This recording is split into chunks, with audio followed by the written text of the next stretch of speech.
Now let us just see कि आजकल client server जो है why it is not more practical, और या यूं कह लें कि क्या ऐसी नीड है कि हमने एक और आर्किटेक्चर को समझना है। अब जो क्लाइंट सर्वर का बेसिक कॉन्सेप्ट था कि हमने ये देखना है कि एक मशीन के ऊपर रिलाय हम कर रहे हैं जो कि सर्वर है, और वो मशीन बहुत हाई पावर है क्योंकि हमारे पास मल्टीपल नंबर ऑफ यूजर्स हैं। लेकिन ड्यूरिंग द रिसेंट पास्ट, यूं कह लें in the past 4 or 5 years for example, the number of online users have increased quantumly, यानी हम कह सकते हैं कि मोर देन 300-400% ग्रोथ है in the number of users which are using the computer और the correctly the online thing. तो जैसे जैसे नंबर ऑफ यूजर्स की तादाद बहुत ज्यादा हुई है, तो सर्वर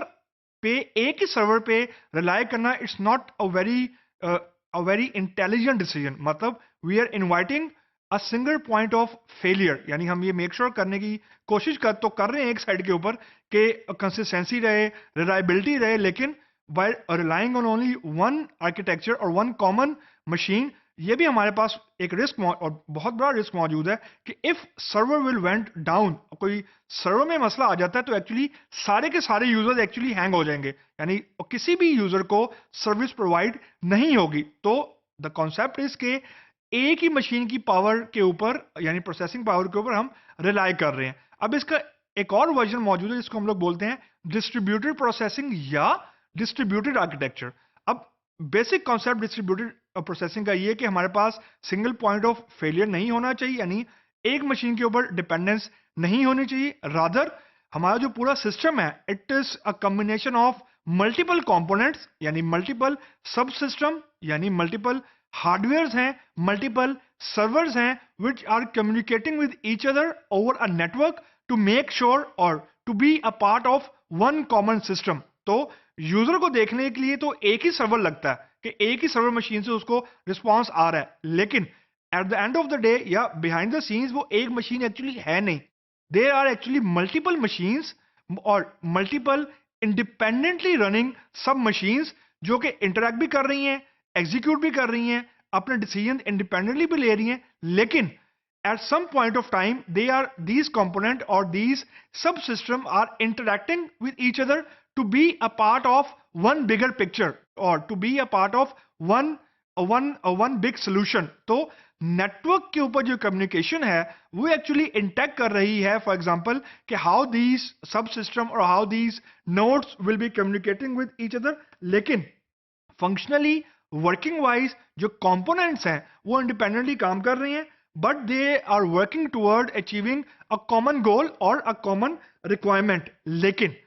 जो कॉन्सेप्ट था कि अब हमारे पास एक मशीन के ऊपर डिपेंडेंस मौजूद नहीं है, यानी हमने जितनी भी प्रोसेसिंग थी वो एक्चुअली हमने अब डिवाइड कर दी है इनटू मल्टीपल मशीन्स और इनटू मल्टीपल कंपोनेंट्स। अब ये चीज देखने में तो हमें ये इंपैक्ट देती है कि शायद हमने अपनी प्रोसेसिंग को हमने तोड़ दिए, तो बेसिकली ये हो सकता है कि ये प्रोसेसिंग पावर कम हो जाए, लेकिन at the end of the day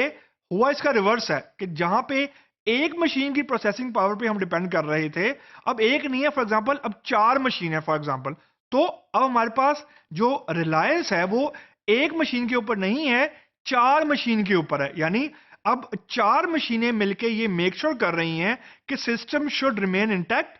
system should run, and there should be no one point of failure risk, जो कि क्लाइंट सर्वर आर्किटेक्चर में बहुत ज्यादा था। नंबर 2, कि जैसे मैंने कहा था कि number of users are increase rapidly, तो अब हमारे पास अगर 4 इंडिपेंडेंट मशीन्स हैं जो कि आपस में इंटरेक्ट कर रही हैं, तो अब नंबर ऑफ यूजर्स को हैंडल करने के लिए अब एक्चुअली एक मशीन नहीं है, now we are having 4 different machines जो कि आपस में इंटरेक्ट कर रही हैं। तो जो नंबर ऑफ यूजर्स ज्यादा हो रहे हैं, तो हमने रिक्वेस्ट को भी डिस्ट्रीब्यूट कर दिया है, हमने रिक्वेस्ट को भी राउट कर दिया है टूवर्ड डिफरेंट मशीन्स। तो अब जो रिस्पॉन्स जनरेट हो रहा है वो एक्चुअली एक मशीन से नहीं हो रहा, हमारे केस में फॉर एग्जांपल 4 मशीन से हो रहा है, ताकि टू मेक श्योर के रिलायबिलिटी रहे रिस्पॉन्स में और एक्यूरेसी रहे और फॉल्ट और टॉलरेंस है, यानी फॉल्ट टॉलरेंस से मुराद ये होती है कि अगर एक नोड या एक कंपोनेंट या एक सब सिस्टम डाउन हो गया फॉर एग्जांपल, तो दिस डज नॉट मीन कि बाकी 3 भी डाउन हो गए हैं। तो बेसिकली डाउन टाइम को है वो उसको हमने हैंडल कर लिया है, यानी जो सिंगल पॉइंट ऑफ फेलियर वाली चीज थी उसको हमने समहाउ अवॉइड करने की कोशिश की है at the cost of maintaining the network connections. Mean एक मशीन को हैंडल करना रिलेटिवली सिंपल होता है, लेकिन जैसे जैसे नंबर ऑफ मशीन्स इंक्रीज कर जाती हैं, the cost of maintaining the connection will go high. यानी अब जो स्क्रीन के ऊपर आपको यहाँ पे इसको डायग्राम नजर आ रही है, यहाँ पे आपको ये नजर आ रहा होगा कि फॉर एग्जांपल एक कंपोनेंट 1 है और एक कंपोनेंट 2 है। अब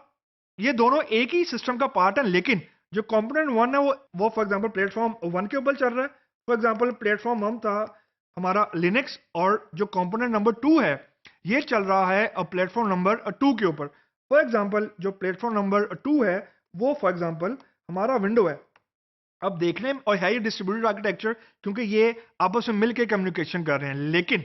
वन सिस्टम या वन सब system is running on Linux, other is running on window. तो जब यूजर की रिक्वेस्ट आएगी तो यूजर को नहीं पता कि उसकी रिक्वेस्ट ने लिनक्स से फुलफिल होना है या विंडोज से। अब जो ये इंटर ऑपरेबिलिटी है या जो ये कनेक्शन को मेंटेन करना है टू मेक श्योर कि there should be no delays, क्योंकि यूजर के लिए ये सारा आर्किटेक्चर बिल्कुल ट्रांसपेरेंट है, उसको नहीं पता है what is going on behind his और हर रिक्वेस्ट। तो बेसिकली इसका सिर्फ एक ड्रॉबैक है कि नेटवर्क कॉस्ट बहुत ज्यादा होती है to maintain this hybrid sort of architecture, जिसमें हर प्लेटफॉर्म डिफरेंट है और होगा और प्रैक्टिकली होता भी है। तो आपको नेटवर्क कम्युनिकेशन मेंटेन करने की कॉस्ट यहाँ पे बियर करनी पड़ती है।